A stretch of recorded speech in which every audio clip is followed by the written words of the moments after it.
il y avait, je lis à la page 123, une souche virulente aussi mortelle qu'Ebola et aussi contagieuse que la grippe se propagera-t-elle rapidement au monde entier sans qu'une réponse sanitaire ait pu être mise au point? Alors bien sûr, la mortalité du coronavirus n'est pas la même que celle de Ebola, mais sa contagiosité est la même.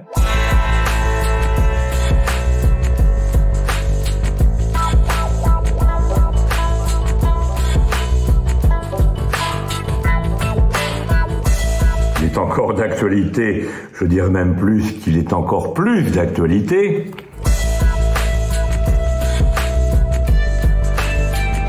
Avec ma fille, nous avons acheté cette maison, voilà, une treizaine d'années, parce que nous avons anticipé le fait qu'un effondrement général, systémique et global du monde puisse avoir lieu, disons, vers les années 2025-2030, je ne suis pas à 5 ans près. En tout, ça fait 7 hectares.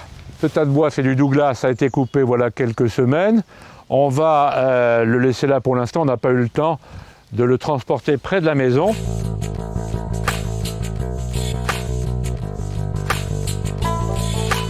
Voici notre ami Jacou, eh bien, qui est un Irish Cob avec une très belle robe et qui permettrait, en cas où on aurait des difficultés de mobilité, de tracter une calèche ou même d'être monté.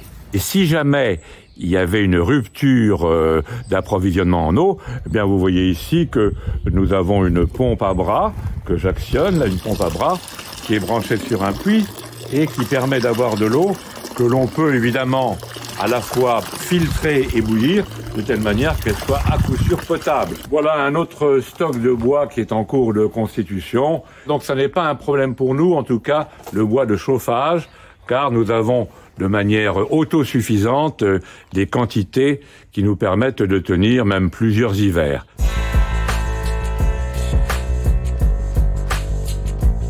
Nous sommes peut-être à la veille d'une cause majeure d'un effondrement plus large, puisque ce serait simplement le premier facteur, le premier domino qui tomberait, c'est-à-dire une crise sanitaire qui va entraîner de toute façon, ça on en est sûr aussi maintenant, une crise, on peut dire, économique, financière, bancaire et monétaire, aussi sinon plus forte encore que celle que nous avions eue en 2008 et 2009, et par conséquent, le choc sur nos civilisations, sur le monde entier, sera terrible. Plus les morts seront nombreux, et plus fort sera le choc, à la fois le choc économique et politique, mais aussi le choc psychologique. Il faut absolument qu'il y ait une solidarité organisée à l'échelon local, de telle manière qu'on tienne soin et qu'on prenne soin les uns des autres, qu'on s'aime d'une certaine manière les uns et les autres, de telle manière qu'on fasse encore société et qu'on ne tombe pas dans le nombrilisme et la barbarie ou simplement l'égoïsme en disant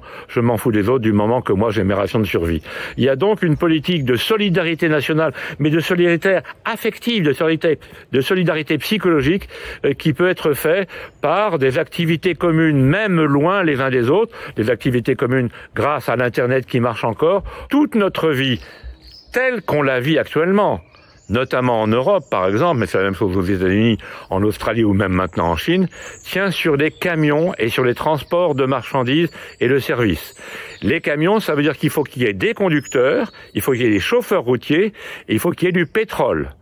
Alors, si jamais les chauffeurs routiers, par exemple, dans la mesure où il y a le confinement et où les stations-service sont ouvertes au point de vue de la distribution d'essence, mais elles n'ont pas le droit de faire de la restauration.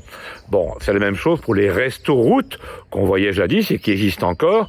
Eh bien, ceci rend leur vie encore plus pénible. Déjà qu'ils ont une semaine assez difficile dans la mesure où ils sont éloignés de leurs proches et ils reviennent chez eux qu'une fois par semaine. Si en plus les conditions, par exemple, d'alimentation ou d'hébergement sont mauvais, eh bien, peut-être qu'un certain nombre d'eux vont dire je ne veux pas vivre dans ces conditions et donc je me mets dans une sorte de droit de retrait. Et à ce moment-là, il est possible, je ne sais pas si ça va arriver, mais que certains États, peut-être en France, fassent appel à des chauffeurs militaires et réquisitionnent les semi-remorques afin que l'alimentation, je dis bien, soit disponible partout en France, dans les supermarchés, je ne cite pas de marque, ou même dans les commerces de détail en ville. Si on n'a pas d'alimentation, les émeutes, voire la barbarie, n'est pas loin.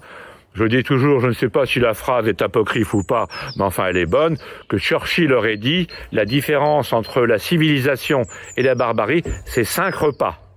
Il faut donc que chacun d'entre nous, en France, en Europe, puisse avoir accès à l'alimentation, une alimentation suffisamment variée. Et si c'est au besoin par des chauffeurs militaires et des camions réquisitionnés, il faudra le faire, à condition évidemment qu'il n'y ait pas de rupture de la chaîne d'approvisionnement mondiale, comme il peut y en avoir, parce que actuellement notre alimentation est trop mondialisée. C'est pour ça que dans mes propositions politiques, je propose de relocaliser la production alimentaire et d'avoir finalement des denrées alimentaires qui soient plus végétales, plus saisonnières et plus locales. C'est les 3 caractéristiques d'une bonne alimentation et qui ne sont pas du tout les caractéristiques actuelles de ce qu'on voit dans les hyper surfaces, dans les grandes surfaces, dans les hypermarchés. On voit qu'on a des fruits et légumes du monde entier pendant toute l'année. C'est tout à fait scandaleux. Il faut tenir compte de l'empreinte écologique et de l'empreinte carbone des produits qui viennent de l'extérieur. Actuellement, dans les pays comme la France, cette empreinte nourriture, cette empreinte carbone de nos denrées alimentaires est beaucoup trop forte. Il faut donc relocaliser, donc plus végétal, beaucoup moins de viande, plus saisonnier et plus local.